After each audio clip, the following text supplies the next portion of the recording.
que cuando tengamos intereses activos y pasivos, nos tenemos que compensar.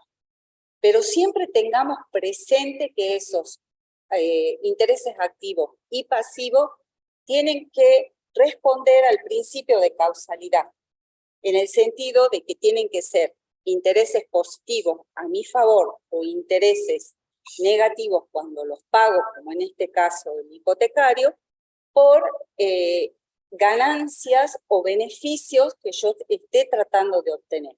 Si se tratara de mi casa habitación y son los intereses que tenemos en el artículo 85 de deducciones generales, ese no entra en esta compensación. Siempre tengamos en cuenta que se tiene que regir por el principio de causalidad.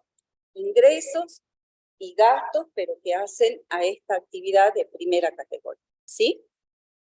Entonces, si vamos al final de la segunda, final, ahí ya podemos pintar en la parte que nos dice 1.1 por ahora, que son esos 120.000 pesos que se van a compensar.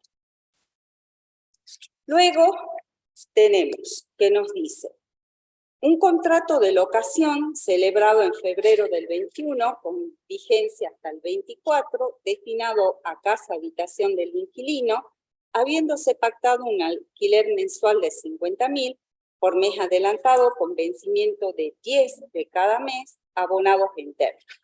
Al momento de la firma del contrato de alquiler, percibió asimismo $300 en concepto de garantía en términos de la 27.551, que es la ley de alquileres, las que serán devueltas a la finalización del contrato en la misma moneda si el inmueble se devuelve en buenas condiciones. Entonces, en el primer párrafo teníamos la parte patrimonial.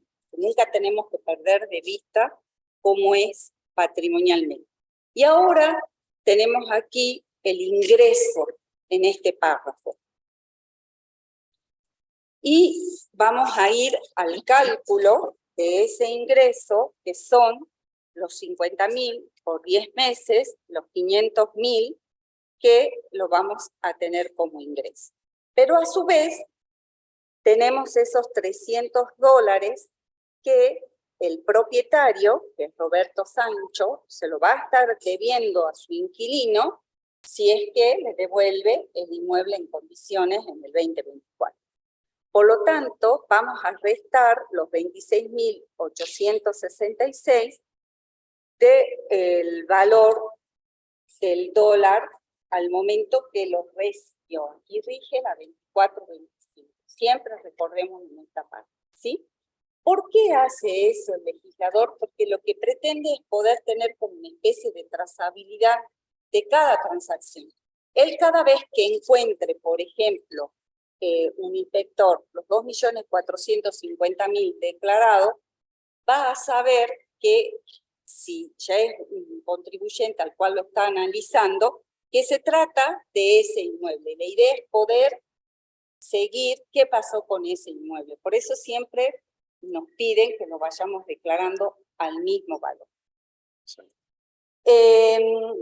Y después nos dicen, fíjese qué interesante, con su autorización, el inquilino inició en noviembre del 21, que es el periodo que estamos nosotros liquidando, el techado de un patio interno y la construcción de un baño adicional. Habiendo convenido que el costo total estaría exclusivamente a cargo del inquilino, sin reconocimiento alguno por parte del locador. Entonces eso, lo que nos tiene que dar la pauta es que en ningún momento hubo un desembolso por parte de Roberto Sancho. La obra fue terminada en febrero del 2022, recordemos que nuestro periodo es 2021, termina después, o sea que lo que nosotros tenemos que evaluar acá es únicamente la construcción, no está habilitado.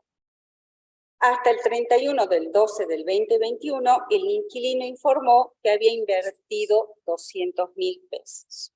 Entonces veamos hasta allí que tenemos en la parte patrimonial, como patrimonio al cierre, él va a tener 200.000 pesos más de evaluación de su inmueble. Pero como nunca lo desembolsó, juega como una no justificación, como una amortización, digamos, si lo queremos medianamente equiparar, ¿sí? Por lo tanto, no me tengo que olvidar, perdón, es un ingreso para él. Entonces, una justificación, ¿sí? Vayamos siempre al cuadrito de variaciones patrimoniales. Yo lo voy a tener como patrimonio al cierre, ¿sí? Y por lo tanto necesito justificarlo. Sí juega como una amortización en el sentido de cómo íbamos poniendo, lo restábamos en las ganancias y lo teníamos que poner como una justificación, ¿se acuerdan? Bueno, aquí lo necesito poner como al patrimonio al cierre y por lo tanto lo tengo que justificar. En ningún momento salió ese dinero, ¿ok? Después nos dice, ¿qué gastos tenemos para restar por lo general a esos ingresos? Impuestos y tasas que gravan el inmueble devengadas también en el ejercicio. 2.500 mensuales, habiendo pactado que el inquilino los toma a su cargo a partir de marzo del 21, los correspondientes a enero y febrero del 21 fueron abonados por el propietario en tiempo y en forma. Luego tenemos gastos de sellado del contrato y otros gastos deducibles generados por la firma del contrato, supuestos en 100.000, abonados por partes iguales por el propietario y el inquilino. Entonces, 50%, yo estoy liquidándole a Sancho, 50% van para él. Si volvemos entonces a los impuestos y tasas del inmueble devengados en 2021, voy a poder deducir la totalidad, los 30.000, porque siempre estuvo en mí la intención de alquilar, no solo los 10 meses. Y los 10 meses, obviamente, por aplicación del artículo 44, inciso D, ustedes tienen todas las referencias ahí, si después lo quieren repasar, voy a tener que sumar los 25.000 que sí paga el inquilino como si fuese un ingreso. Voy a deducir el 50% del alquiler y que en ese momento, a mí, la ley de sellos de la provincia de Salta me pide que lo compare con el mínimo vital y móvil, la suma que en ese momento es 23.544. Hubiese estado exento si el sellado estaba por debajo de ese importe.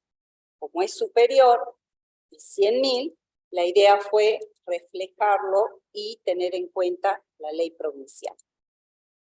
Luego tenemos, como siempre, la amortización del inmueble, que es como está todo el tiempo, todo el 2021 con intención de alquilarlo, vamos a considerar los 4 trimestres. Y siempre voy a justificar los 36.750. ¿Qué nos falta siempre a tener en cuenta en primera categoría? Como se trata de un inmueble urbano, puedo aplicar el gasto presunto del 89B. ¿Qué voy a hacer? A los 500.000 que obtuve de ingresos, más los 25.000 que el inquilino pagó de impuestos inmobiliarios, les voy a aplicar el 5% para determinar la deducción especial, que son 26.250. Especial de primera categoría, cuando yo efectivamente haya tenido gastos de mantenimiento para ese inmueble. ¿Tuve? Sí, porque el enunciado me dice que fueron por 40.000 pesos. Entonces, entre los 26.250 y los 40.000, hay una parte que es uso, porque no todo, no me lo cubre la totalidad, el 5%. Por lo tanto, a los 13.750 que me quedan como diferencia, los voy a colocar en uso.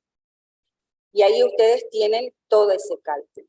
¿En el 2021 podría haber cambiado por gastos reales? Sí, porque se le cumplía los 5 años, pero no lo hice, está todo en el enunciado. Y después necesito datos del 2017 y un coeficiente que ustedes lo tienen allí de actualización, que es el 4,667, que por lo general cuando uno ya entra a la determinación en la web de AFIP, ya está insertado este coeficiente en la parte de bienes personales, que es a la cual vamos a ir ahora, que ustedes la tienen pintada de verde. Porque ese inmueble lo necesito evaluar para bienes personales. Entonces, voy a partir de los 2.450.000, aquí sí debo tener en cuenta las amortizaciones acumuladas porque necesito determinar el valor residual y vamos a ver que hay 20 trimestres. ¿Sí? Valor residual vamos a tener los 2.266.000, que son estos que tienen aquí, ¿sí? Menos la amortización acumulada, no sé dónde está, ahí se va a pintar, ¿sí? Bien. Y resulta que la norma del impuesto a los bienes personales me dice que debo tomar los 650.000, o sea, la evaluación fiscal que tenía al 2017, ustedes lo tienen en el enunciado, y le voy a aplicar ese coeficiente de los 4,66 y voy a obtener un valor, 3.033.000, que lo debo comparar con ese valor residual. De ambos, tomar el mayor. Por lo tanto, espérenme un segundito. Patrimonialmente, ya tengo mi primer bien que va a estar grabado en el impuesto a los bienes personales. Después tenemos otras situaciones que, en este caso, la evaluación fiscal a diciembre del 21 se aplica cuando esa evaluación es menor al valor determinado, pero tiene que haber toda una situación de comunicar a la FIP y todo lo demás. Pero la evaluación en plaza, espérense, estoy haciendo lío acá, resetiembre. La evaluación fiscal es 2.500.000, pero de por sí ya la tengo mayor porque tengo los 3.300.000. El valor fiscal al 31 de diciembre quedó sustituido por esa evaluación al 2017, al cual le aplicó el coeficiente, que es lo que decíamos recién. ¿Cuándo lo voy a comparar con el valor en plaza? Cuando ese valor sea menor, que no es mi caso. O sea que deséchenlo porque el valor de plaza es 7 millones. En ese caso sí voy a poder comunicar y tomar ese valor. ¿Qué es lo que aquí tengo que tener en cuenta? Es muy importante. Son los 200.000 que tengo ahora de construcción por la mejora que voy a tener habilitada en febrero del 2022, no tengo que perder de vista eso, y lo que decíamos recién, como no es mi casa habitación, tampoco puedo deducir, como no es un préstamo que yo haya pedido y que no necesariamente en bienes personales tiene que ser hipotecario, no lo voy a poder deducir como un pasivo en bienes personales. Por eso directamente no lo tengo restado en bienes personales. Si tomo los totales, me voy a lo que es la determinación, ya vamos a la parte patrimonial, y puedo pintar ya lo que sería primera categoría, que si ustedes se fijan, los importes son exactamente iguales. Ingresos que eran los 525.000, ¿se acuerdan? Los 500 más los 25, y los 143 son todos nuestros gastos. Pero lo que tengo que ver también aquí en la determinación es toda la parte que tengo de usos, acá que tengo para pintar, tengo en justificaciones los 236.750, que eran los 200.000 que tenía en construcción, más los 36.000 que tengo de amortizaciones. En ganancias exentas no tengo nada, ¿sí?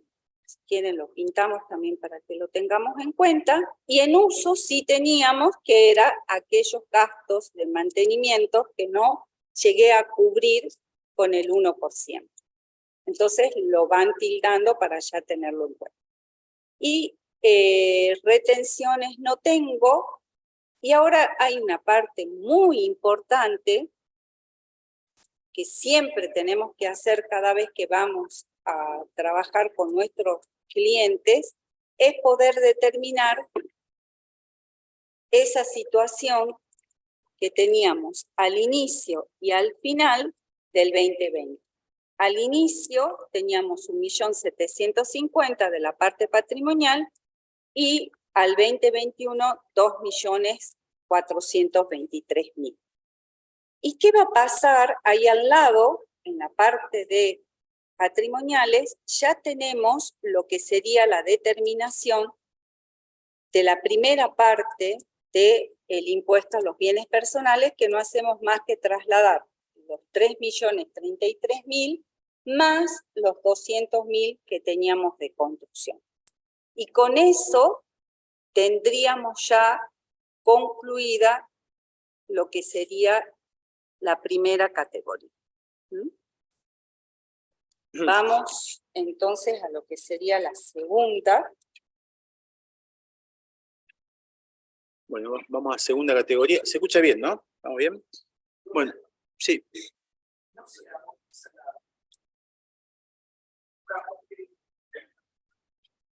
Exacto.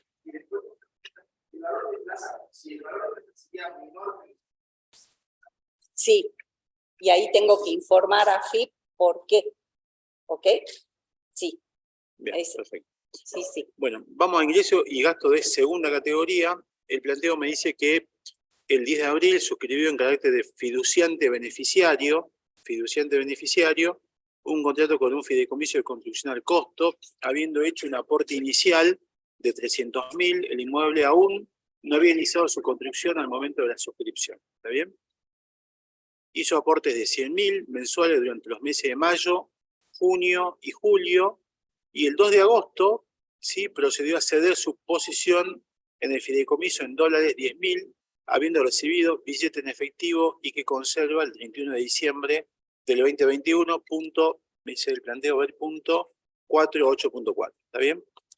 Entonces, y tengo por supuesto acá el tipo de cambio, 96,59, hoy parece una ilusión, ¿no? El dólar a 2.60 más o menos. Y tengo los coeficientes según IPC, ¿sí? Relacionando agosto con abril, agosto con mayo, agosto con junio, agosto con julio, porque ustedes se darán cuenta que todos estos aportes se tienen que actualizar. ¿Estamos de acuerdo? ¿Sí? Pero yo hablo sobre este concepto en un minutito, en la medida que podamos desandar el caso 2. Bueno, ¿qué tengo acá en particular? Tengo que analizar la cesión de la posición del fideicomiso. ¿Estamos de acuerdo?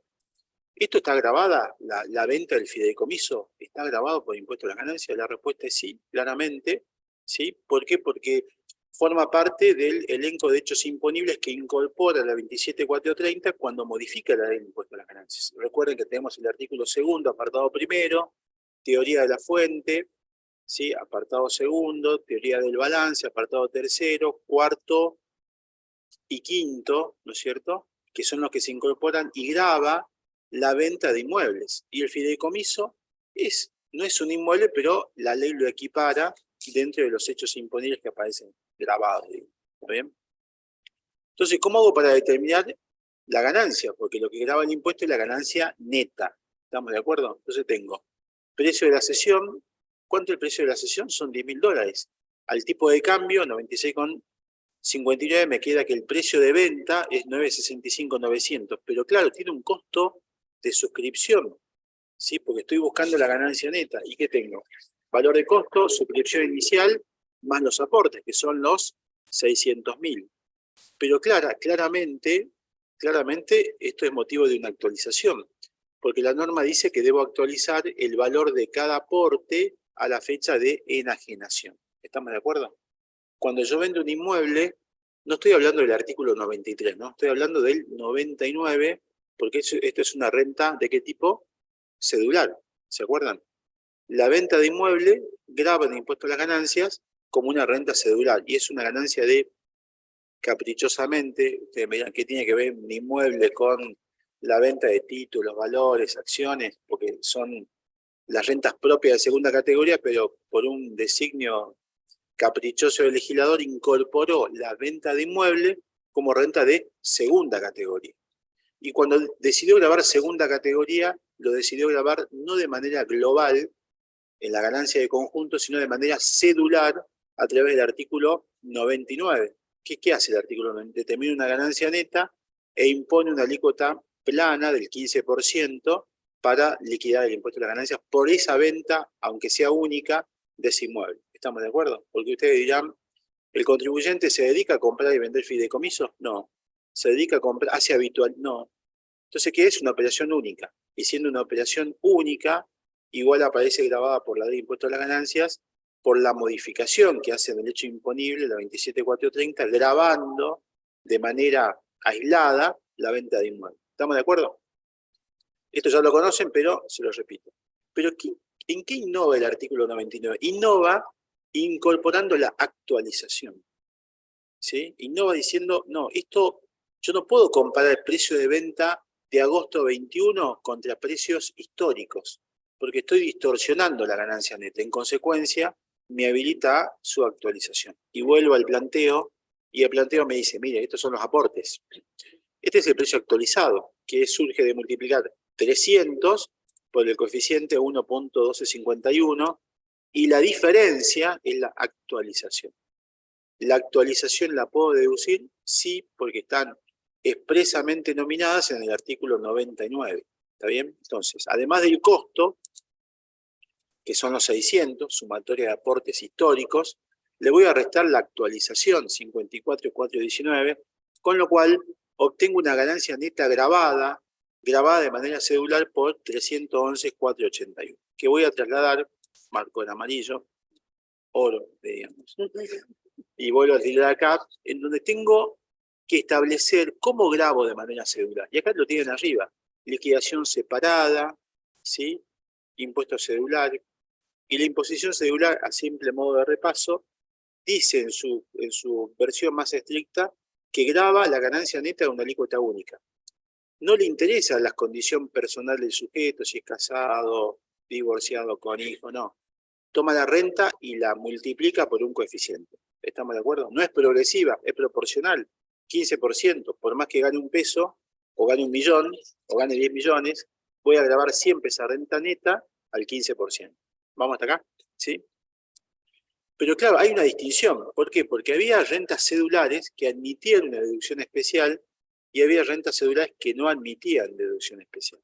Y nosotros estamos dentro del artículo 99, que son aquellas que no admiten la deducción especial. ¿Estamos de acuerdo? No es un mínimo no imponible.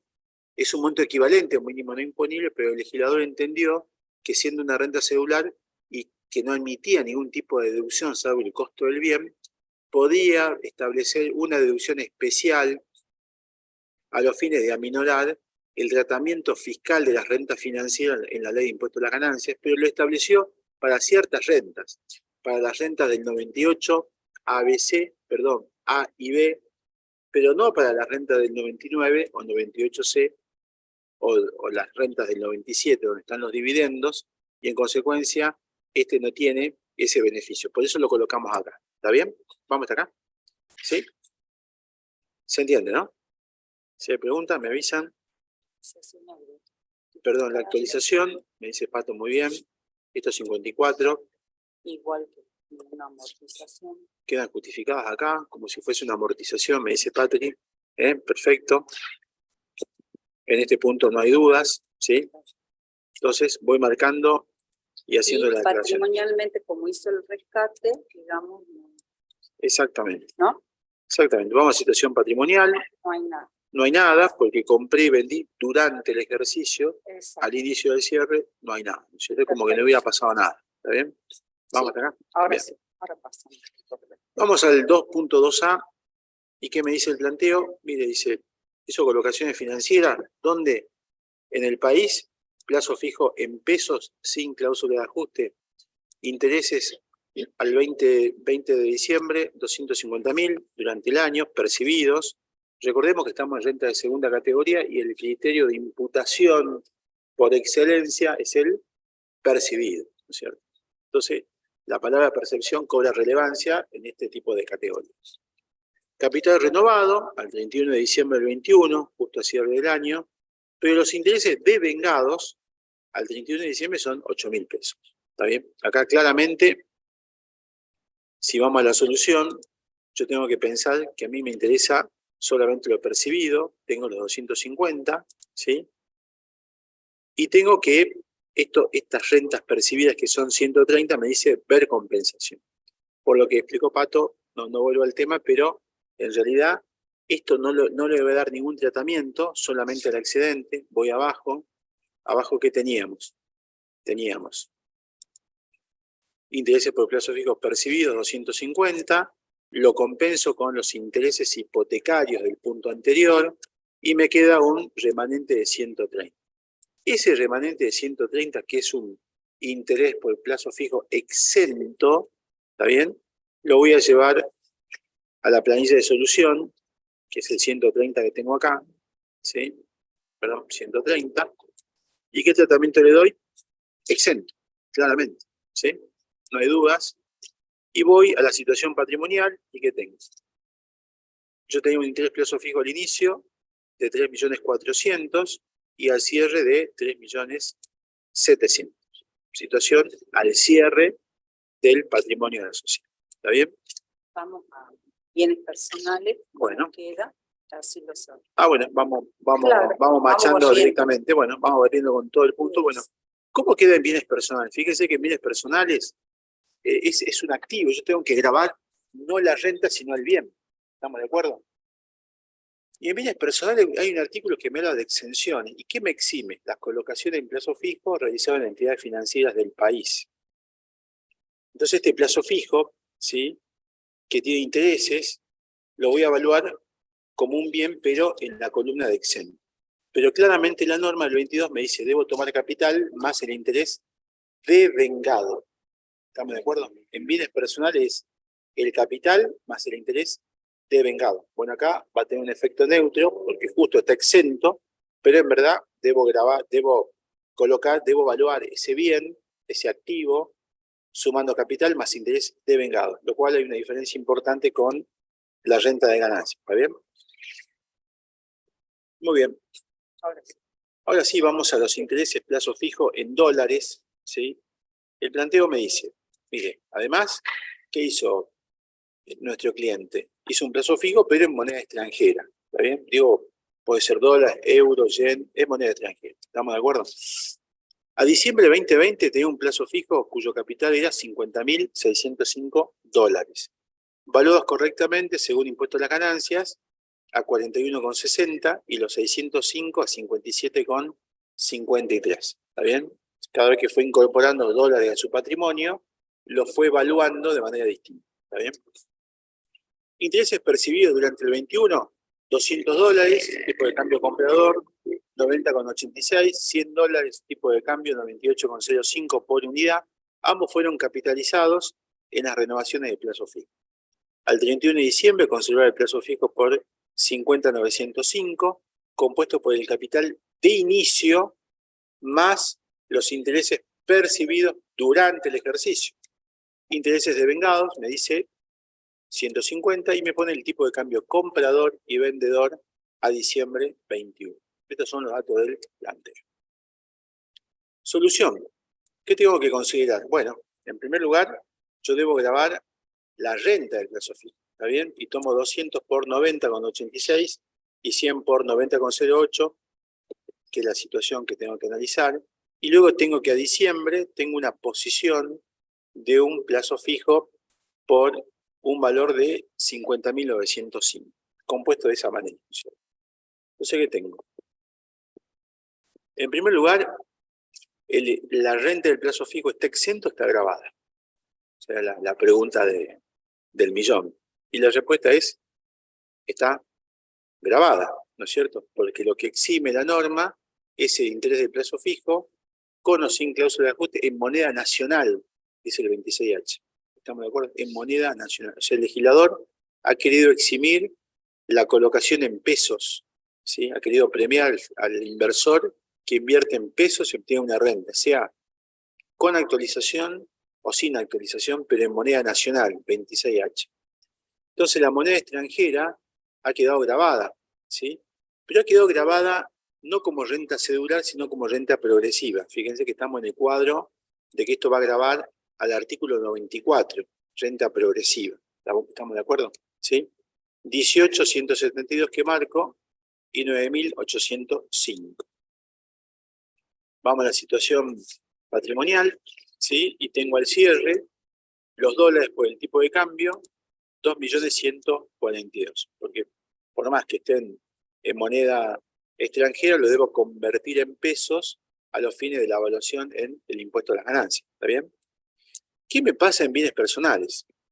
¿Es un activo, es un bien existente? Sí, al 31 de diciembre, perfecto. ¿Cómo lo evalúo? Y debo tomar el capital, los dólares, más los intereses al tipo de cambio.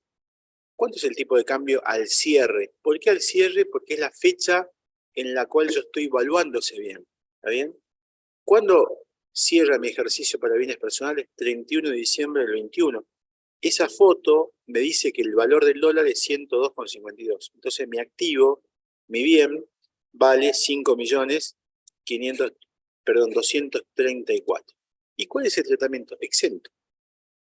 Porque la norma dice las colocaciones en plazo fijo por entidades reguladas por la ley 21.520 y no distingue en pesos o en dólares. Entonces siempre el plazo fijo, sea en peso con cláusula de ajuste, o en dólares, o en yen, o lo que fuera, está exento. En cambio en ganancia distingo si es en pesos, exento, si es en dólares, grabado. ¿Está bien? Y acá tiene la norma 21H, me exime de todo comentario, tipo de cambio de comprador, creo que está claro, así que voy avanzando con el desarrollo. Punto siguiente, planteo, no sé, Patrick, si hago un comentario. No. ¿Algo? Chicos, hasta acá, ¿venimos bien? ¿Sí? Bueno, bien, sí. ¿Cómo? Devengados. Sí, porque yo tengo que evaluar mi activo a una fecha determinada. Entonces tengo que sumar el devengamiento de esos intereses. En cambio de ganancias tengo que imputar por el percibido. ¿Está bien? ¿Va? Ahora, si los percibí y los capitalicé, no ve con incluidos los intereses, obvio que sí, ¿sí? El capital que tenga, puedo haber tenido todo el año renovando, y sí percibí. Exacto. Pero resulta que se venció antes y me generó devengamiento de 8.000 pesos de intereses. Eso también los tengo que incorporar. ¿Sí? Pero uso el micrófono porque me estoy quedando sin voz a la altura del día, vengo de distintas reuniones. Bueno, ¿qué me queda? Fondo común de inversión. Fondo común de inversión, ley 24.083, constituido en el país con activos subyacentes exentos. ¿Está bien? Cotizable en pesos, sin cláusula de ajuste. Claramente el planteo me dice, mire, usted tiene un fondo común de inversión que tiene inversiones, por ejemplo, en acciones argentinas que cotizan en bolsa. Exento. ¿Estamos de acuerdo? ¿Cuál es la operatoria? El 15 de enero tiene una operación que se llama adquisición por 250.000 pesos. ¿Sí? Esto nosotros en la práctica no hablamos de adquisición, sino de suscripción. ¿Está bien? Suscribir un fondo común de inversión es una adquisición. Y el 30 de junio 21 hace un rescate en términos generales es una venta, ¿está bien? Compró y vendió, básicamente. ¿A cuánto vendió? A 3.50. Durante el año 2020 tuvo un quebrante específico por el rescate de un fondo por 2.45, 8.40. ¿Está bien? Estos son los datos del planteo que tenemos que analizar básicamente a la luz del ejercicio que estamos analizando. ¿Está bien? Entonces, ¿qué tengo? En primer lugar, tengo un fondo como una inversión abierto con activos exentos, ¿cierto? Esto es una pauta importante para la determinación. Yo debería aplicar renta celular 98A, alícuota del 5%, valor de rescate, taxa de rescate pongan venta, es exactamente lo mismo. ¿A cuánto vendí? A 3.50. ¿Cuánto me costó? 2.50, ¿sí? Tengo una ganancia de 100.000 pesos. Esta ganancia está grabada, está exenta. ¿Qué opinan? ¿Grabado o exento? La respuesta es exenta. ¿Estamos de acuerdo? ¿Por qué? Porque recuerden que la 27.541 restableció que la ley posterior a la reforma, gran reforma del gobierno de Macri llega al gobierno y impuso una gran reforma que era 27.430. ¿Está bien? Genera, bueno, la renta celular, todas estas cuestiones que estamos hablando ahora, pero luego viene la 27.541 y neutraliza la gravabilidad de renta financiera. Por ejemplo, el Fondo Común de Inversión pasa a estar exento, que antes estaba gravado con motivo de la reforma. Entonces, esto es cero, y estos 100.000 que son ganancias pasan a engrosar la columna de exento o no gravado. ¿Está bien? ¿Dónde está la norma que invoca la exención? 26, inciso 1. ¿Está bien? A nivel patrimonial no hay nada porque se compró y se vendió durante el ejercicio. Ahora, ¿qué me pasa? El planteo me dice, mire, pero además usted tuvo un quebrante específico de una renta celular del mismo concepto en el 2020. ¿Qué hago con esta renta? ¿Qué hago con este quebrante específico? ¿Me incide en la determinación de la renta celular?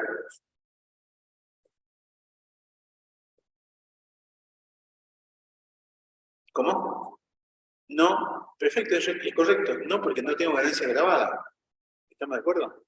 Si esos 100.000 hubieran estado grabados, yo lo tengo que compensar con los 2.45. Pero como la ganancia está exenta, este quebranto va a quedar ahí, digamos, latente, esperando, no sé, alguna renta parecida o del mismo palo. Si ustedes juegan a las cartas, que aparezca algo parecido para que yo lo pueda compensar. ¿Es un quebranto específico? Obviamente. Entonces, con lo cual tiene que aparecer una ganancia específica para que yo la pueda machar. Acá no es el caso porque la renta está exenta. ¿Estamos de acuerdo? Entonces, vamos a ver que ya va a impactar más adelante en el uso de la determinación. ¿Bien? Vamos a... Sí, digan.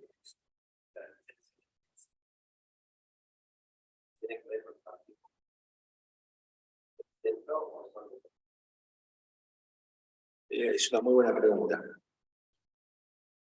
Acá tenemos que distinguir, en verdad, para contestar su pregunta, en fondos comunes de inversión abiertos y cerrados. ¿Sí? El planteo le da una manito y le dice, mire, es abierto y además el activo subyacente tiene un activo exento. ¿Está bien? Entonces dice, está claro que toda la operación está exenta. Pero en verdad, usted debería analizar, y yo cuando tengo un fondo común me pregunto, ¿es abierto o cerrado? ¿Por qué? Porque ya tiene un tratamiento fiscal distinto. Y si es abierto, me pregunto, ¿el activo subyacente es un activo de los que la ley dice exento? Porque ahí me cambia el tratamiento. ¿Está bien? Ahora, si es cerrado, voy camino casi seguro de la gravabilidad. ¿Está bien? Pero aún siendo cerrado, me tengo que preguntar, ¿cotiza en bolsa o no cotiza en bolsa? Si cotiza en bolsa, exento. Si no cotiza, grabado. Tengo que hacer el árbol de decisiones, como decíamos en la administración, y empezar a hacer preguntas, ¿no? ¿Está bien? Pero acá, convengamos, como bien dice acá mi compañero, me dan todas juntas. El fondo común abierto, me dicen que el activo está exento, conclusión, está exento. ¿Estamos de acuerdo? Sí, pero en verdad tenemos que hacer todo este análisis, ¿no? Sí. Hay que, claro, exactamente. hay que empezar a desgranar el concepto y preguntarse, ¿no? ¿Está bien? Acá está redondito para que usted me conteste, exento. ¿Está bien? Pero lo que también no es un dato menor, que antes, con la reforma de la 2743, todos los fideicomisos están grabados, todos, ¿sí? Y con la reforma de la 27541 empezaron a aparecer exenciones. Hoy yo diría que la mayoría de los abiertos están exentos y los que están grabados son los cerrados. ¿Está bien? ¿Bien? Y, perdón, un ejemplo típico es justamente los plazos fijos, o sea, por lo general, lo que tiene como activo subyacente son plazos fijos. Por lo general, es el tipo de fondo común de inversión. Sí, sí. Correcto. Como para que Puede también tener, les quede una idea. ¿Sí? Puede tener un fondo común de inversión que es una canasta de monedas, ¿cierto? O canasta de plazo fijo, que tiene plazo fijo en dólares. Por lo general. Entonces, los fondos comunes se van armando, digamos, según las preferencias del inversor. ¿Está bien? Entonces se hace un estudio, sale del mercado con una canasta de monedas duras, una canasta de títulos sudamericanos, emergentes, no sé. Entonces se van armando y hay que ver el tratamiento que corresponde a cada uno. Lo importante que ustedes tienen que ver es cómo se compone ese activo que subyace dentro de ese cartón, de esa cuota aparte, digamos. ¿Qué hay detrás? Y bueno, por ejemplo, hay plazo fijo en peso moneda nacional. Listo, está exento. No hay duda. Son acciones de IPF que cotizan en bolsa. Está exento. ¿Estamos de acuerdo? ¿Sí? Bueno. Sí. ¿Cómo se quiere el tratamiento? Grabado. Por el valor de cotización. Ahora, ¿qué pasa? Hay una reforma, también en bienes personales, no sé si la llegaron a ver en clase, es nueva, que dice que si el fondo común de inversión está constituido por lo menos en un 75% con valores que cotizan en bolsa, entonces está exento. ¿Está bien? Eso es un dato importante, no sé si estamos viendo reformas en este curso, pero en verdad la respuesta general está grabada.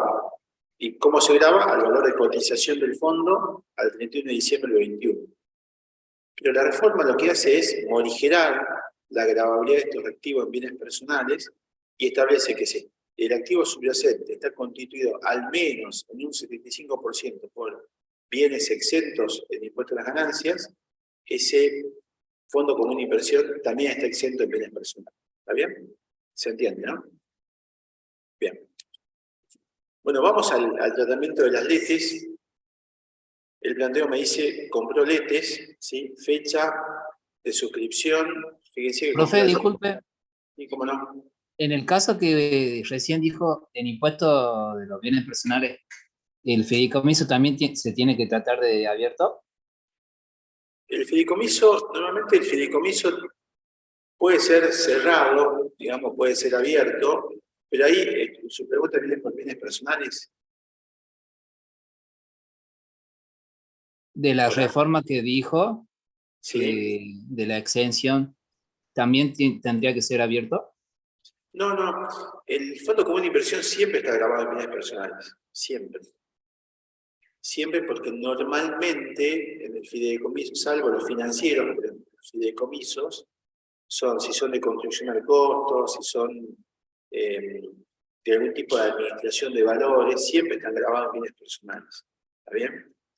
Normalmente los fideicomisos, para que puedan funcionar, necesitan, digamos, de inversores, con lo cual normalmente son abiertos. Es muy difícil encontrar un fideicomiso cerrado donde los fiduciantes sean después los beneficiarios porque aportaron todos los fondos para la construcción del edificio, por ejemplo. ¿Sí? Pero como regla general, yo le digo, cada fideicomiso es un mundo, hay que analizar el contrato y ver las características, pero en conceptos generales, el fideicomiso siempre está grabado en bienes personales. Siempre. ¿Sí? Sea cerrado o abierto, siempre está grabado. ¿Sí? ¿Vamos hasta acá? Gracias. Perfecto. Bueno, vamos a las letes. Las letes son letras del Tesoro, ¿sí? Que se suscribieron por allá por el año 19, dice el planteo, en $35.000, el tipo de cambio 57,75, valor 2.021.000, valor nominal 36.500, cobradas al vencimiento 31 de marzo 21, por un equivalente a 91,76, tipo de cambio. No hizo más inversiones con estos títulos públicos. ¿Cómo es la operación del LETE? Yo compré ¿a cuánto? A 36.600. ¿Y qué tengo que hacer con el LETE? Esperar su vencimiento. Cuando vence, ¿cuánto me van a pagar? 35.000. ¿Estamos de acuerdo? Yo cuando el LETE sale, el gobierno dice, le vendo este título que vale 36.300. ¿Usted paga intereses? No.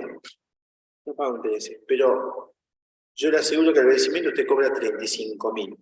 Obviamente que en el fondo es una operación financiera, porque si compra 36 y cobro 35, la diferencia es que son intereses. Nada más la lámina, cuando yo la compro, ¿qué decía la lámina impresa? 35.000, que es la fecha de vencimiento. Pero el mercado hizo un cálculo actuarial y dijo, no, esta lámina hoy, el 2 del 12 del 19, no vale 35.000, vale mucho menos, ¿no es cierto? ¿Está bien? ¿Vamos hasta acá? ¿Se entiende, no? Perdón, creo que lo dije al revés. Suscribí por 35 y vale 36.600. 36.300. ¿Estamos de acuerdo? ¿Sí? Suscribí por menos, porque yo cuando salgo a suscribir, ¿cuándo suscribo? Yo suscribo el 2 del 12 del 19. ¿Cuándo vence la lámina? Y vence el 31 de marzo del 21, 2 años después. ¿Está bien? Y yo compro a un menor valor, obviamente, por el valor del tiempo, del dinero, ¿no es cierto? ¿Sí? Todo cambió después de la fórmula 1 sobre 1 más n, porque en verdad el valor del tiempo, o del dinero del tiempo, me está dando una ecuación que si compro hoy y vence 2 años, no puede valer el valor de la lámina, vale mucho menos. ¿Está bien? ¿Los LETE pagan intereses? No, pero me dan ese valor fijo de 36.300. La diferencia decía que eso le interesa, por eso es una renta de segunda categoría. Entonces tengo 36.300, valor de cobro, no hay venta, es lo que yo voy a cobrar, 91,76, 3.330.000, suscripción 2.021.000, es el valor que yo compré, rendimiento 1.309.000. ¿Sí? Este 1.309.000, ¿qué tratamiento tiene? Exento. ¿Estamos de acuerdo? ¿Por qué? Porque aparece otra vez la exención del artículo 26.1. La renta de títulos públicos en el impuesto a las ganancias a partir de la reforma están exentos. ¿Está bien?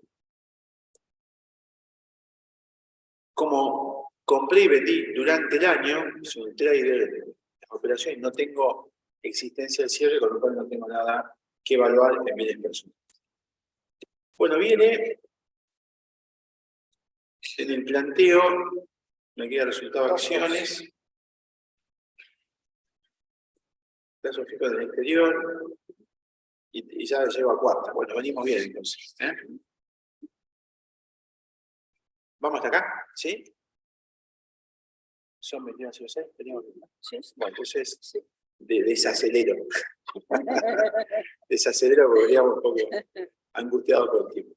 Resultado de venta de acciones. Cobro de dividendos y participaciones. Resultado de venta de acciones, ¿qué significa? Compré y vendí.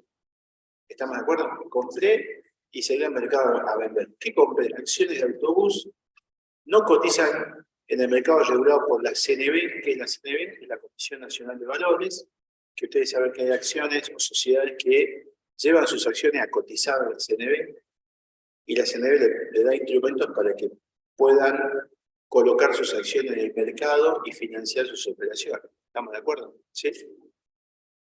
Esta no cotiza, es una pyme salteña, ¿sí? Pero decide cambiar la titularidad de sus dueños y vende acciones. Compró en febrero del 17 4.000 acciones por 60.240. En el ejercicio percibió dividendos 2020 450 que fueron puestos a disposición y percibidos el 30 de octubre del 21, ¿sí? Antes de Halloween, 30 de octubre del 21, ¿sí? La retención de impuestos a las ganancias, me dice el planteo, es del 7%, que me da 32.500. ¿Está bien? ¿Por qué? Porque es una renta cedular que graba el 7, y cuando Autobús S.A. fue a pagar el dividendo, le retuvo, ¿sí? Retuvo impuesto a la ganancia. El BPP, que es el valor patrimonial proporcional a diciembre 21, la foto, es 1.500.000. Yo creo que tengo todos los datos para resolver la situación fiscal. Entonces tengo, en primer lugar, venta de acciones, 4.000 por 60, ¿sí? Es lo que tengo como patrimonio de inicio, ¿sí? Tengo los dividendos, y este es el tratamiento que le voy a dar, ¿está bien? Entonces tengo 450 de dividendos, es una renta grabada, es de segunda categoría, graba por el cedular, artículo 97, y tengo la retención de 31.500, ¿sí? Que me va a trasladar a la columna de retenciones y percepciones. Obviamente que para mí al cierre del ejercicio va a ser un crédito, porque tengo un impuesto pagado por adelantado, si ustedes quieren, es una retención, y al inicio 27.300. Obviamente que las acciones son las mismas, 240 y 240, no hay cambio, porque en verdad no salí a vender nada, me quedo con la posición accionaria. ¿Qué pasa en bienes personales? Las acciones de autobús están exentas, porque ustedes saben que la norma las exime en mi cabeza del accionista. ¿Por qué? Porque, digamos, quien va a pagar el impuesto es la sociedad, ¿no es cierto? ¿Vieron? Bienes personales, ¿no? Entonces hay una especie de efecto de sustitución. La sociedad liquida el impuesto y paga en mi lugar, con lo cual si está pagado, lo incorporamos como una renta, perdón, como un activo, como un bien, ¿sí? Que no corresponde tributar, y por eso ponemos bienes exentos, no computables, o responsable sustituto. Esto en verdad no es que esté exento, sino que ya pagó el responsable sustituto, desplazándome de mi lugar, ya está pagado, con lo cual lo ponemos en esta columna, ¿sí? ¿Cómo lo evalúo? Y la norma dice, no es muy clara, pero entendemos que es PPP, que es el valor patrimonial proporcional a diciembre 21. ¿Cómo lo evalué en ganancia? 240.000, que es el costo de adquisición. Porque la 25-27 en materia de evaluación va a ese criterio de costo de adquisición. Yo compré a este valor, lo multiplico por la cantidad de acciones y tengo el valor de cuánto vale este bien en mi declaración jurada de ganancias. Pero en bienes personales estoy yendo casi a un valor de mercado, busco el valor al 31 de diciembre. PPP, en este caso, no tributa, pero es importante la determinación. Luego tengo la renta, perdón, la renta cedular, producto de la retención de impuestos a las ganancias, tampoco tributa, ¿no es cierto? Colocamos en esta columna, y me parece que acá terminamos este punto. ¿Bien? Chicos, ¿preguntas? No hay duda, no me parece. Es un repaso de segundo. Sí. Del año anterior. Sí. Exactamente. Sí, del año anterior. Yo el planteo pasa que esto, en el consejo, cuando damos los cursos, es como que venimos siguiendo la historia del contribuyente, ¿no? Se casa, se divorcia, cuando cambia, entonces tenemos la historia del patrimonio anterior, ¿no? ¿Está bien? Bueno, vamos al punto siguiente y ustedes me dicen si hay duda, paro o repito. Acciones de S.A. que cotizan en el mercado. Esto cambia la historia. Tengo acciones que cotizan en la CNB. ¿Está bien? Fecha de compra, marzo 21, 7.000 acciones, 200, 1.400.000. Vendí en noviembre 21, 5.000, tenía 7, vendí 5, la vendí a 300, 1.500.000, y tengo un saldo de 2.000 acciones a 200 por 400 pesos. No se distribuyeron dividendos y el coeficiente de actualización me dice que es 1,2869 y el PPP por su participación son 600.000 pesos. Entonces, vamos a segunda categoría, vengo acá, me dice que son acciones que cotizan, tengo que buscar el resultado venta, perdón, acá lo tengo, entonces el resultado venta es 5.000 por 300, 1.500.000, descuento el costo, y acá aparece otra novedad. La reforma me dice Y este tipo de acciones, o este tipo de resultados, como son cedular, lo debe actualizar. ¿Está bien?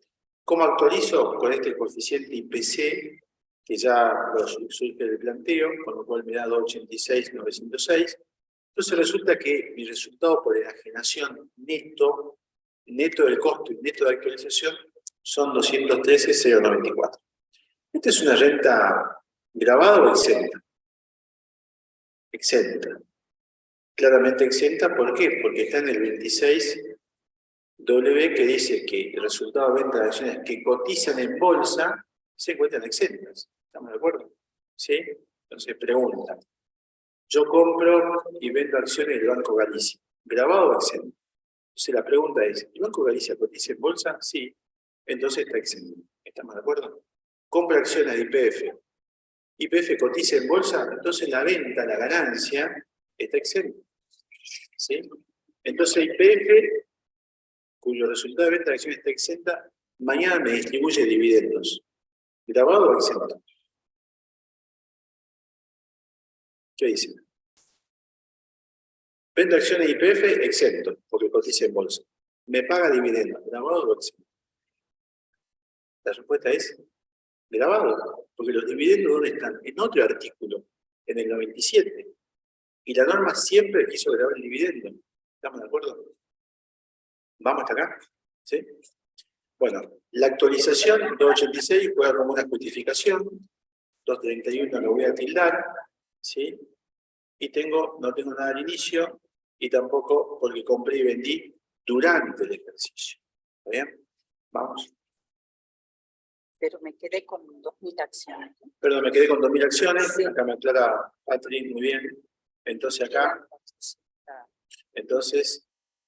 mi patrimonio queda en 400.000 al cierre por la tenencia de 2.000 acciones al cierre. ¿Sí?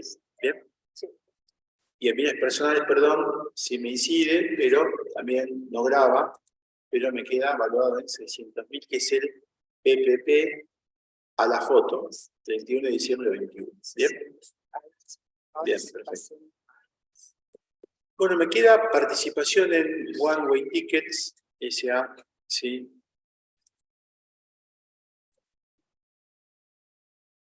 ¿Qué tengo como planteo? En su tercer ejercicio comprendido en enero 20 y diciembre 20, acciones suscriptas e integradas, me dice el planteo, equivalente al 40%, 700.000. Los resultados acumulados fueron los siguientes, ¿sí? Tengo ganancia o pérdida, participación. El planteo me dice que la participación es un 40, de la utilidad estamos hablando, 280, menos 80 porque tuve un quebranto, su total 440, y tengo para el 21 320, ¿sí? Que es 800 por 0,40, 320. Hice retiros, fíjense, 190, 300, 490 y 60.000. Y el saldo acumulado es esta cantidad que me aparece acá. Durante el 21 la sociedad le entregó 100.000 pesos al accionista Roberto Sancho para solventar gastos particulares. ¿Está bien?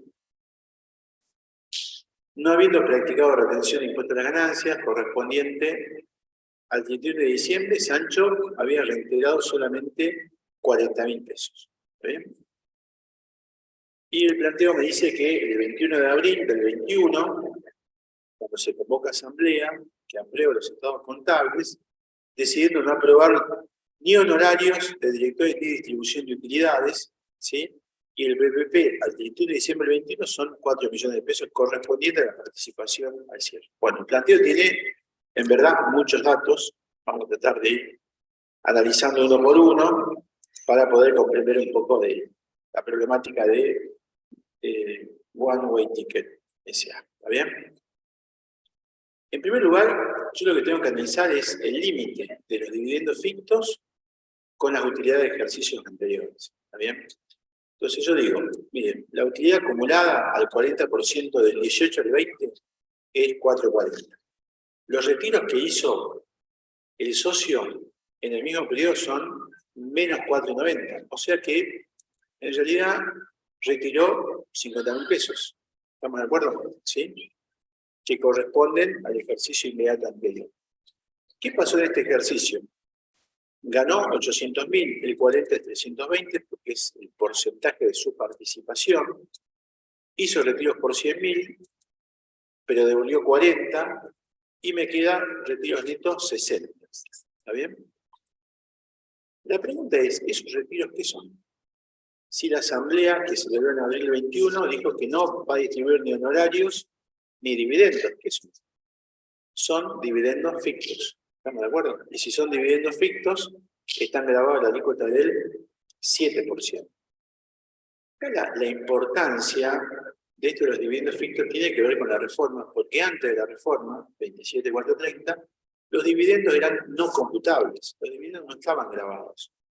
Después de la reforma, los dividendos pasan a estar grabados, y entonces el legislador quiso detectar que estén grabados los dividendos distribuidos legalmente por la asamblea, y aquellos que, de alguna manera, el accionista o la sociedad retiraba, pero no decía que eran dividendos. ¿Está bien? Lo solapaba, retiraba, y no lo convertía en dividendos, porque el único acto asambleario que los convierte en dividendos es la asamblea accionista, que dice, esta utilidad es dividendo. Y ese retiro pasa a transformarse para el derecho tributario en un dividendo presunto, un dividendo ficto. Entonces, le da el tratamiento de dividendos fictos por la suma de 60.000. ¿Está bien? ¿Vamos hasta acá? Si es dividendo ficto, ¿debo armar una no justificación? Porque las rentas fictas generan una no justificación, ¿no es cierto? En este caso, no, porque el dividendo, el retiro lo hizo realmente. Hay un efectivo retiro de fondos. Los fondos se los llevó. No es ficto presunto. Presunto de que son dividendos, pero la plata se la llevó, digamos. Movió la caja de la empresa. En consecuencia, son dividendos fictos en cuanto al su tratamiento fiscal, pero son reales en cuanto al movimiento de fondos. ¿Está bien? En consecuencia, no tengo ningún tratamiento distinto y paso a grabar esos 60.000 pesos como fictos al 7%. ¿Está bien? Chicos, hasta acá se entiende, ¿no? Bien. Vamos a penúltimo punto. Profe, disculpe. Anterior, y me parece que ahí paramos. Por ejemplo, si el dividendo ficto se trataría de un uso y goce de un bien de la sociedad.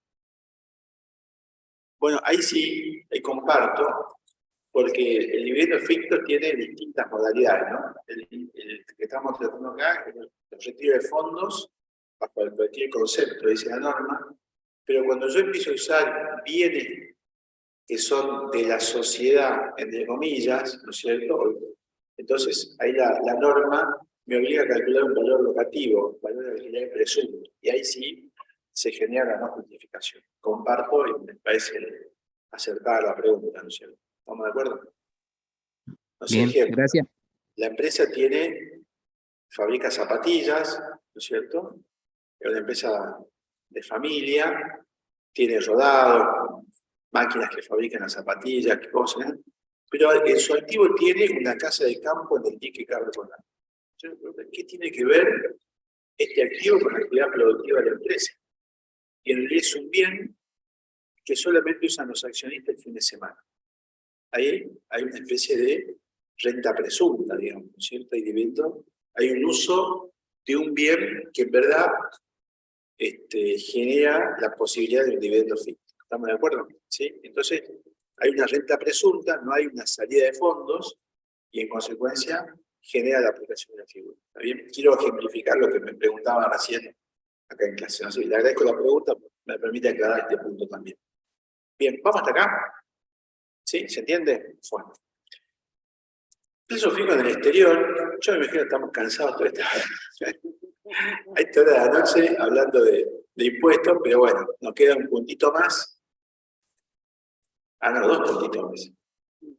Y vamos a cuarta y tratamos de cerrar rápidamente el tema. ¿Sí? Bueno, ¿qué me queda de plazo fijo en el exterior? Me queda que a diciembre del 2020 tenía constituido un plazo fijo por $25.000 en el exterior, ¿sí? Valuado en 1.694.000. Al vencimiento, 20 de abril 21, percibió 26.600 correspondiente a intereses por 700 y 25.000 de capital colocado. La evolución de esta operación financiera fue la siguiente. Acá tengo los dólares, capital, intereses, plazo fijo al 2020, percibidos al 21, y plazo fijo cobrado, y los tipos de cambio respectivos y la conversión. ¿Bien? Con este dinero adquirió 1.000 acciones de Google USA, operación realizada a través de la Bolsa de Valores del Exterior. Al 31 de diciembre del 21, cada acción cotizaba en 30, total 30.000, y tengo el tipo de cambio comprador tanto en abril 21 como a diciembre 21. ¿Está bien? Entonces la pregunta, ¿cuál es el tratamiento fiscal de este plazo fijo en el exterior? En primer lugar, tengo que determinar la evaluación. Tomo 700 por 92,72 y luego tengo la tenencia de acciones. En primer lugar, tengo que decir que esto es una renta grabada y grabada de fuente extranjera. ¿Sí? Entonces la pregunta es, usted me pregunta, bueno, si es un plazo fijo, ¿por qué no es cedular, profesor? ¿Por qué? Es de fuente extranjera, no hay duda, porque el capital está alocado fuera del territorio del país, pero además, ¿por qué global y por qué no cedular? Porque la renta cedular tiene dos requisitos, dice, que tiene que ser de persona humana o indivisa y tiene que ser de fuente argentina. Esto lo dice el artículo de renta cedular. Entonces, y como este de renta de fuente extranjera salta de cedular y cae a la escala progresiva del artículo 94, ¿sí?, de la ley. O sea que va a la escala de la ganancia de conjunto, digamos. ¿Está bien? Obviamente está grabado por los 64, ¿sí? Yo tenía el inicio del plazo fijo del exterior, 1.694.000 que están acá, y lo permuto por acciones de Google, que es 1.759.000. En bienes personales, ¿esto está grabado? Por supuesto que sí. ¿Sí? ¿Son acciones que Google cotiza en bolsa? Obviamente. ¿Netflix cotiza en bolsa? Sí, también. ¿Pero dónde cotiza en bolsa? ¿En qué sociedad de bolsa? ¿En qué mercado? En la SEC de Estados Unidos. ¿Estamos de acuerdo? La exención es para la CNB, la Comisión Nacional de Valores de la República Argentina. ¿Está bien? Google cotiza en bolsa, sí, claramente, pero no en el mercado local, que es lo que quiere la norma, del 26, inciso W. ¿Estamos de acuerdo? Entonces, a pesar de que son acciones que cotizan en bolsa, no están exentas porque no cotizan en la CNB argentina, sino en una bolsa del exterior, que en este caso particular es la SEC de Estados Unidos. Entonces, grabado, y obviamente bienes personales, también grabado, me parece que no hay duda acá, pero tomamos para la evaluación el tipo de cambio al cierre del 31 de diciembre, que es 102,52. Y por último me queda la participación en una SAS, que son estas sociedades modernas, simplificadas, que se constituyen actualmente, ¿sí? Que tengo que en septiembre de 2020 constituyó una SASU, Sociedad por Acciones Simplificadas Unipersonal, con un capital de 50, totalmente integrado, con cierre de ejercicio comercial el 31 de marzo, para poder adquirir maquinarias. El señor Roberto Sancho hizo un aporte irrevocable de 1.800.000 en noviembre de 2020, el balance cerró el 31 de marzo 21, que arrojó una pérdida de 400.000, y no hubo aportes de retiro durante el 2021. El patrimonio neto a marzo 21 era 1.400.000. Entonces, vamos a la solución. ¿Y qué tengo? ¿En verdad tengo renta grabada? No, tengo una situación patrimonial que describir. El aporte a la Constitución es 50 y el aporte irrevocable 1.800.000.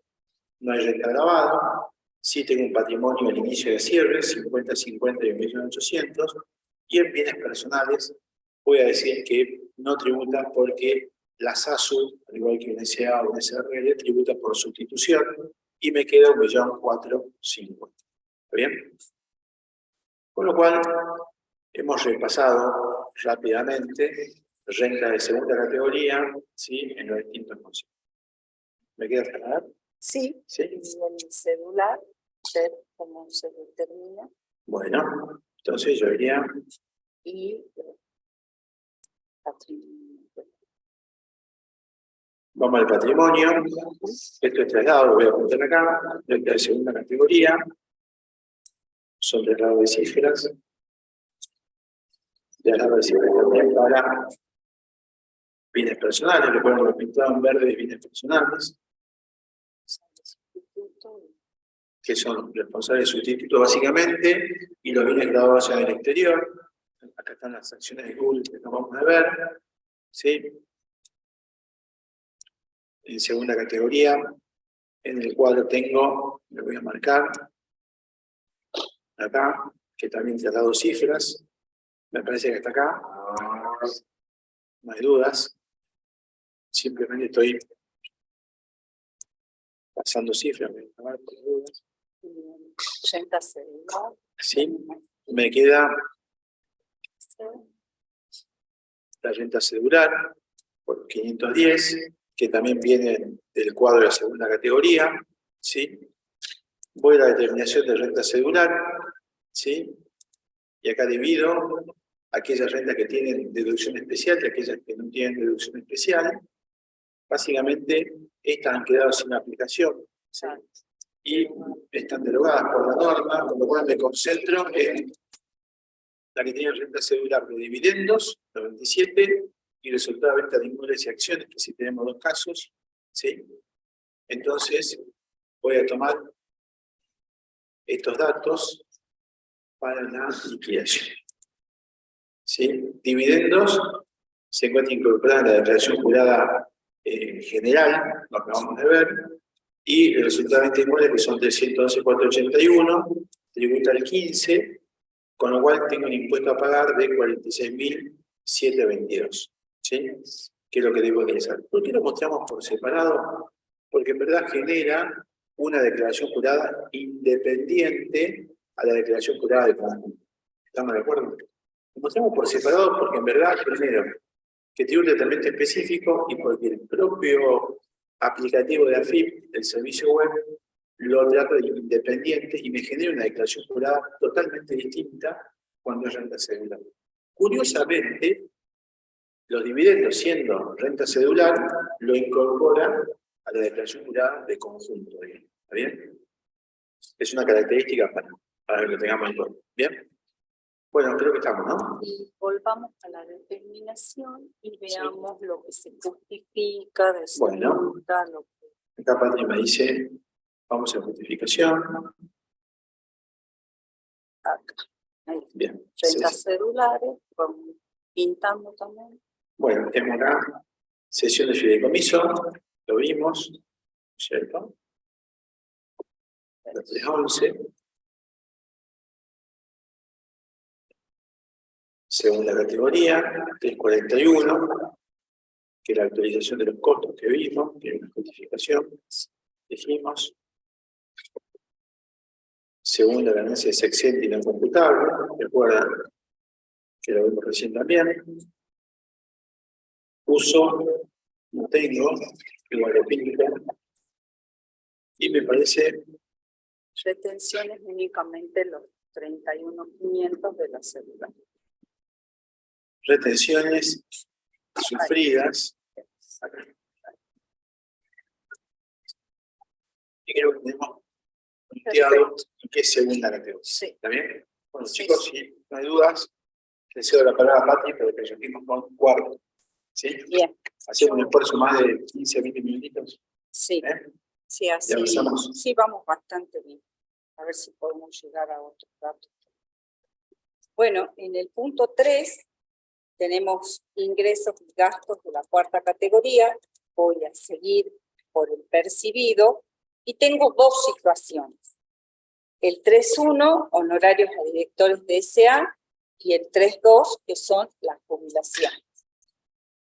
Y recuerden que cuando vamos a cuarta categoría, si podemos ir un segundito ahí a la planilla, Sí. cuarta terminación, vamos un poquito más a la izquierda de la planilla. Ahí. Bien. Recuerden que siempre separamos 82A, B, C y 82 F y G para saber sobre todo qué es lo que vamos a tomar como deducción especial. Otra cosa que siempre tengo que diferenciar hace un rato en la participación de One Way Ticket S.A., lo que vimos fue la distribución de dividendos, ¿sí? Se confunden muchísimo con lo que es asignación de honorarios. Por favor, esos traten de distinguirlo bien, ¿ok? Una cosa es que se distribuyan dividendos y entonces vamos a tener que ir a segunda y ver lo que sucede. Y aquí, cuando estamos hablando de honorarios, siempre vamos a ir a cuarta categoría, ¿sí? Y tenemos que empezar a analizar ciertas situaciones. ¿Qué nos dice el planteo? Que es único director de LMSA, o sea, otra sociedad más se agrega aquí, de la que no es accionista, que eso también es importante, o sea, percibe honorarios como director, pero no necesariamente tiene que ser accionista, con cierre de ejercicio comercial el 30/6 de cada año. Según asamblea, 28/9/21, le fueron asignados honorarios por 500.000, asignados honorarios. Al 31/12/2020 le habían anticipado 390.000, indicados como deuda al 31/12/2020, y durante el año 2021 percibió 200.000 más. Parece como un trabalengua, pero ya lo vamos a ver en el cuadrito y lo vamos a tratar de desmenuzar. Que retribuyen su actividad durante el ejercicio comercial cerrado al 30/6/21. La sociedad no efectuó retención de impuestos a las ganancias de acuerdo a la RG 830 y dedujo de su declaración jurada de impuesto a las ganancias 2021, y siempre tengo que ver qué es lo que deduce la sociedad para ver si se cubre con esa deducción el honorario de directores. O sea, siempre lo que yo tengo que analizar aquí es que alguien tiene que pagar, ya sea para el que es un ingreso o me restringe con la deducción. ¿Se acuerdan? La fórmula que tenemos, y tenemos que empezar a analizar los límites. Entonces, tengo restricciones por parte de la sociedad, me deja deducir hasta un cierto límite, pero si lo puedo deducir para la sociedad, alguien lo tiene que pagar y va a ser el socio. Y viceversa.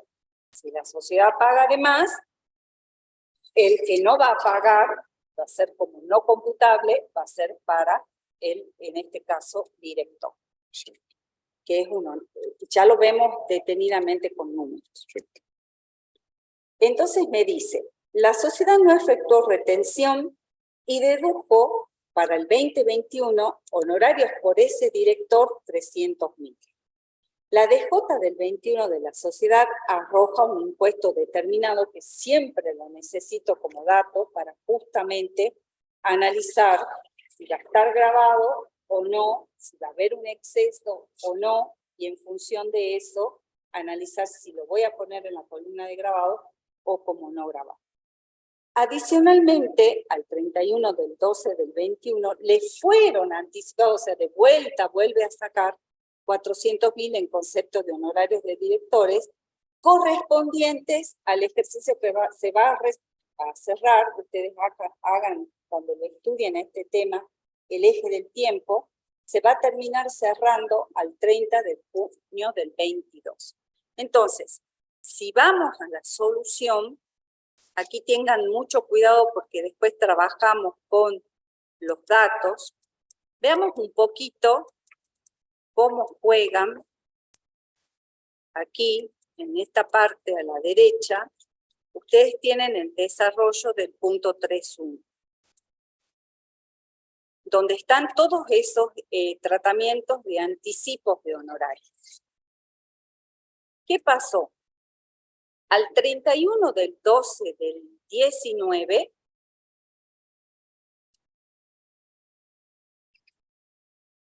a ver. Ahí, no, es que no puedo, como por ahí se me va el... Perdón. se me fue el cuadrito. Sí. No, bajemos a la derecha, a este cuadrito que está acá. ¿En cuarta? En cuarto. A este cuadro. Pero si no, yo lo veo desde acá y se lo ven. Un poquito más abajo. No, pero arriba. Ahí está. Y ahora necesito este. Para allá. Un poquito más, un poquito más, un poquito más. Acá, ese cuadro. Bien, deuda para el administrador. Fíjense que estoy analizando acá cómo queda la situación de nuestro administrador, que es Roberto Sancho. ¿Qué pasó? Al 31 del 12 del 19, porque yo estoy haciendo la declaración jurada de él, hubo anticipos de honorarios por 200.000. Ustedes cuando lo estudien a esta parte, hagan el eje del tiempo. Si yo me sitúo al 31 del 10 del 2020, cuando se celebra la asamblea, recuerden que cierro al 30 de junio y tengo los meses hacia adelante, por lo menos 4 meses según la ley de sociedades, para realizar la asamblea. La realizo y por lo tanto, cuando están asignados, yo ya los puedo restar, ¿está? Pero a su vez, Sancho se los debe tomar como si los hubiese cobrado. Esa excepción que nosotros venimos viendo desde el principio, de que si ya están asignados, cuando estamos en segunda categoría o en cuarta, ya están percibidos. ¿Se acuerdan? ¿Sí? Bien. Entonces, ¿cuánto le asignan? 150, que son los que ustedes tienen allí. ¿Qué es lo que le quedan como saldo? 50.000. Que ya lo vamos a analizar más arriba, que si ustedes tienen la hoja impresa, lo están viendo en la columna por los 50.000 al 31 del 12 del 2020. Pero ¿qué pasa? Él vuelve a sacar al 31 del 12 del 2020, que lo tienen detallado, y saca 390.000. Por lo tanto, él adeuda a la sociedad no solo los 50.000 que le quedaron en octubre cuando se celebró la asamblea, sino lo que saca al 31, hasta el 31 del 12 del 2020, que son los 390.000. En total tiene 440.000. ¿Me siguen? ¿Sí? Bien. Luego, realiza anticipos de honorarios hasta el 28 del 9 del 21 por 200.000. En total él tiene 640.000. Pero le son asignados por asamblea 500.000. O sea que le quedan al 28 del 9 del 21. Siempre me tengo que fijar el vencimiento. Lo hacen siempre antes del vencimiento de la decota y por lo tanto lo puedo computar. Por lo tanto, si le asignaron 500.000 contra los 640, él queda debiendo 140.000. Si yo veo el total de anticipos, fueron 400.000 al 31 del 12 del 2021 y 540.000 quedan. Él vuelve a anticipar 400.000 y por lo tanto, con los 140 que todavía no logró devolver, quedan 540.000. Si vamos un segundito, subimos a la parte patrimonial, arriba, ahí lo van a ver mejor. ¿Cómo queda al 31 del 12? Acá. Un poquito más acá, bajemos. Ahí está. Entonces, al 31 del 12 del 2020 teníamos 50 y 390 que debía, o sea, siempre hay como un exceso en los honorarios que él va retirando y tiene 140.000 y los 400.000 que me suman el final, que yo tengo ahí como si fuese un mayor de los 540.000. ¿Se entiende? Ese es el detalle de todo lo que él fue sacando. Eso patrimonialmente, para él, en su declaración jurada, como un pasivo. Como son pasivos, ya sabemos que en bienes personales no tenemos nada de esto, ¿ok? Bien. Vamos a ver, entonces, qué es lo que vamos a considerar como ingreso y qué es lo que vamos a considerar de pronto como no grabado. Entonces tengo que irme allí a la izquierda en cálculos auxiliares y comenzar a analizar. Y estoy ya en el 2021. Entonces, en el 2021 le fueron asignados honorarios por 500.000. Pero me dice el planteo que la sociedad, aquí tengo que analizar si es que lo que dedujo la sociedad está correcto, porque me dice claramente la ley que siempre tiene que ser hasta el límite de lo que haya pagado la sociedad. Si pagó ganancias, yo tengo que hacer este análisis que estoy haciendo ahora. Entonces, voy a restar los 300.000 que se dedujo ya la sociedad, y ya sé que al restar esos 300.000, si lo dedujo la sociedad, como les dije hace un rato, alguien lo tiene que pagar. ¿Quién lo va a pagar? El administrador, en este caso, que es Sancho. ¿Dónde lo voy a imputar? En cuarta, dentro de F o G. Ya no me acuerdo bien si F o F, creo que es, ¿no? F como un ingreso en los 300.000. Lo pintamos allí. Y me queda ese excedente de los 500 menos los 300, que son los 200.000, para analizar. Y para ello yo necesito determinar que sobre ese excedente, si yo aplico la tasa que tendría que haber pagado la sociedad, del 30%, me da un impuesto de 60.000. Pero el planteo me dice que la sociedad determinó un impuesto de 120.000. Entonces, como no lo estoy sobrepasando a ese impuesto que realmente ingresó a la sociedad, mis 200.000 pesos no los voy a considerar como una ganancia grabada, sino que justamente como una ganancia exenta o no grabada. ¿Se entiende?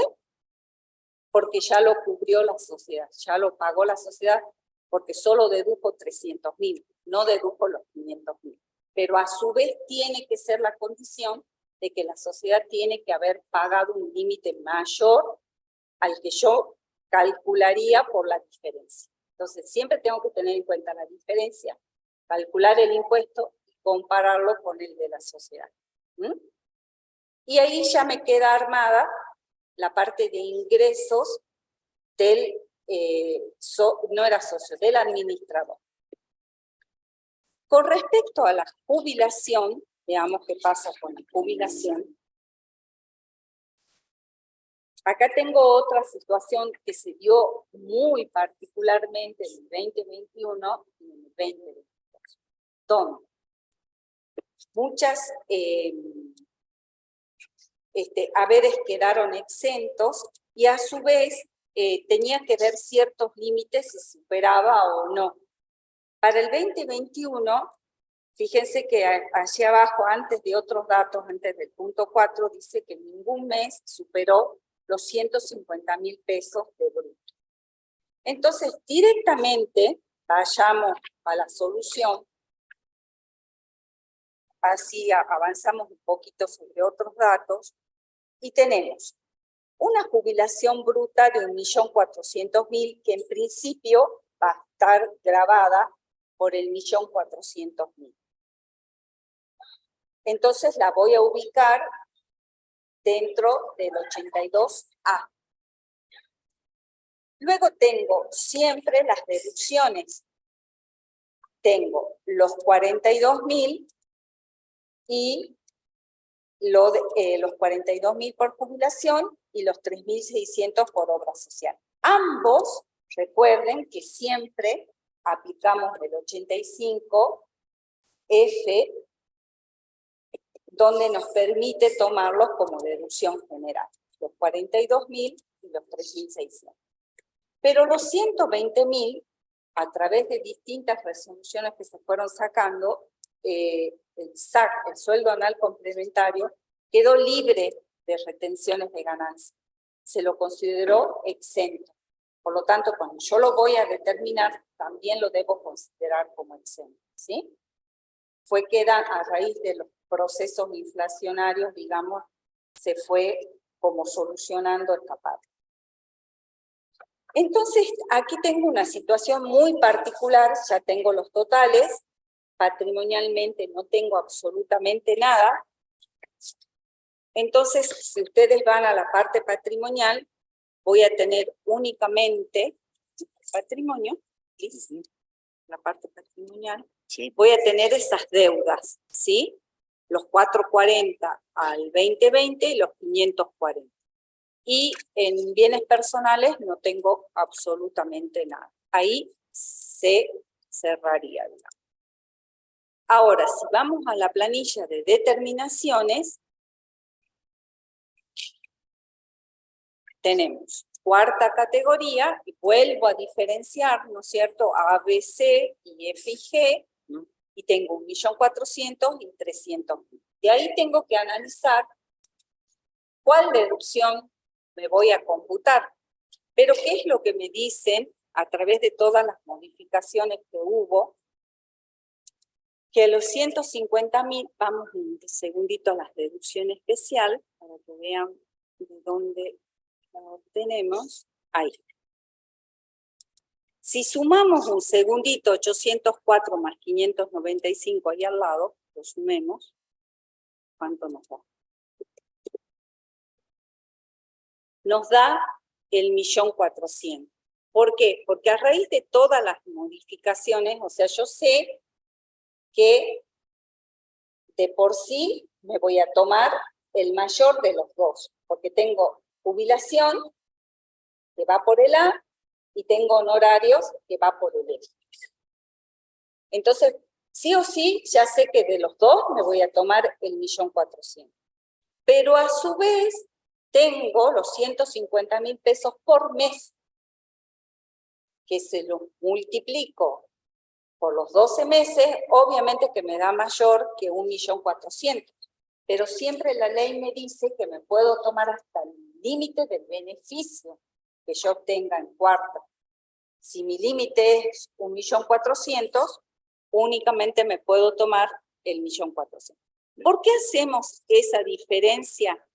Porque está ese artículo 30C, cuarto párrafo, que lo que hace es neutralizar justamente mi jubilación o lo que yo estuve en relación de dependencia. Lo neutraliza hasta el tope de los, en este caso, de los 150.000. Recuerden que para el 2022 ya está casi en 190.000, ¿sí? Pero todos esos datos, que si llega a tocar en el parcial, se los vamos a dar, no se preocupen. Pero lo importante es que tengan en cuenta esta situación. Y después nos quedaría ir a lo que es lo que es las justificaciones, usos, para ver si tenemos de cuarta. De cuarta no hay justificaciones, sí hay rentas exentas, que son los 320.000, que quedaron por lo que no se computó de honorarios y SAC, y no hay usos en cuarta, y no hay retenciones en cuarta, ¿sí? Ya que nos quedaron unos minutitos, avancemos 2 segundos con otros datos, así pueden cerrar mejor. De paso repasamos un poco más para el paso. ¿Qué tenemos aquí? En otros datos, por lo general, vamos a tener todas aquellas que nos permiten deducir a través del 85, como ser los gastos de salud, como ser el personal de casas particulares, gastos de salud que obtienen en el 4.3, en el 4.4 casas particulares, en el 4.1 seguros, en el 4.2 el aporte del régimen de trabajadores autónomos. Veamos si llegamos a esos 4 por lo menos. Seguros, sabemos que los podemos deducir, pero que tenemos la limitación. Ahí, por favor, cuando bajen, no se mareen con la parte de arriba, que justamente lo único que pudimos dejar como fijo fue los títulos de arriba. Entonces, si ustedes lo tienen impreso, piensen de allí. ¿Qué voy a hacer?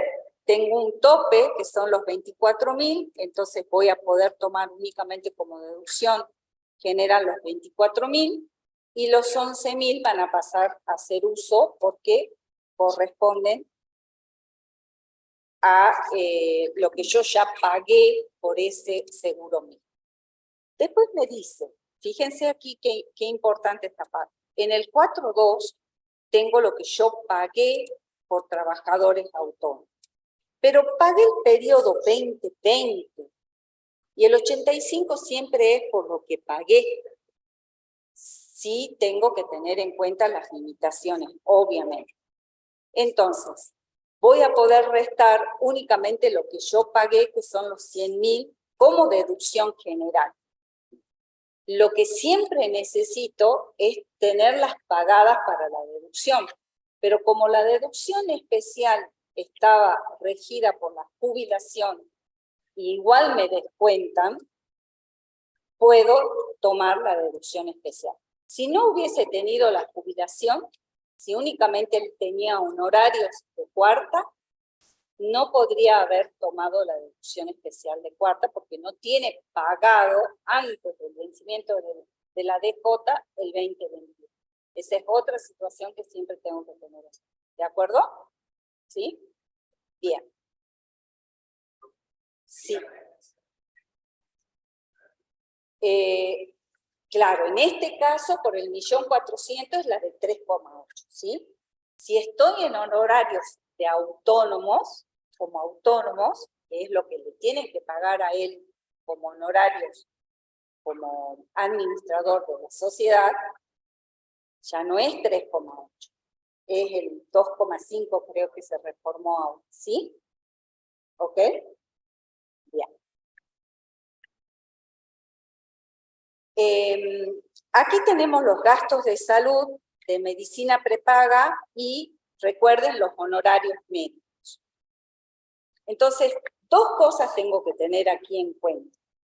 Si esos gastos de salud es para la carga de familia, porque si me dijera que únicamente paga para la esposa la obra social, dijimos que la esposa no es carga de familia y por lo tanto aquí no tendría que deducir absolutamente nada. ¿Estamos? Pero como me dice que es para el grupo familiar, lo que tengo que hacer es dividir por 3, porque es él, la esposa y el hijo, pero mi límite para deducir va a ser multiplicado por 2, porque es únicamente él y el hijo, porque la esposa superaba los ingresos y por lo tanto no es carga de familia. Entonces, cuando yo voy a analizar, si quieren, vamos un segundito a la determinación, a la planilla de determinación, sí. Arriba, donde tenemos los límites, ahí tenemos, bueno, yo ya resté todas mis deducciones generales que no tenían límite, que son los 45.600 y los 390.000, me da una ganancia antes de las deducciones con límite de 4.634.000.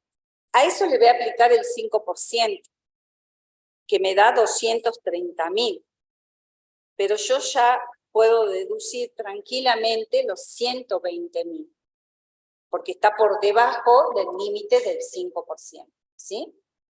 Cuando voy a los honorarios médicos, es totalmente distinto el análisis en el sentido de que me deja únicamente un 40% de esos honorarios médicos, y que deben estar facturados, deben estar correctamente facturados.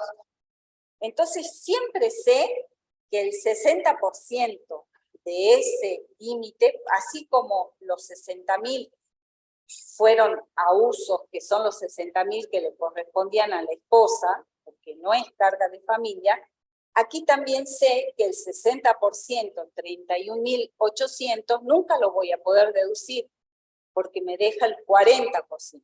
Pero ese 40% también lo tengo que comparar con el 5% de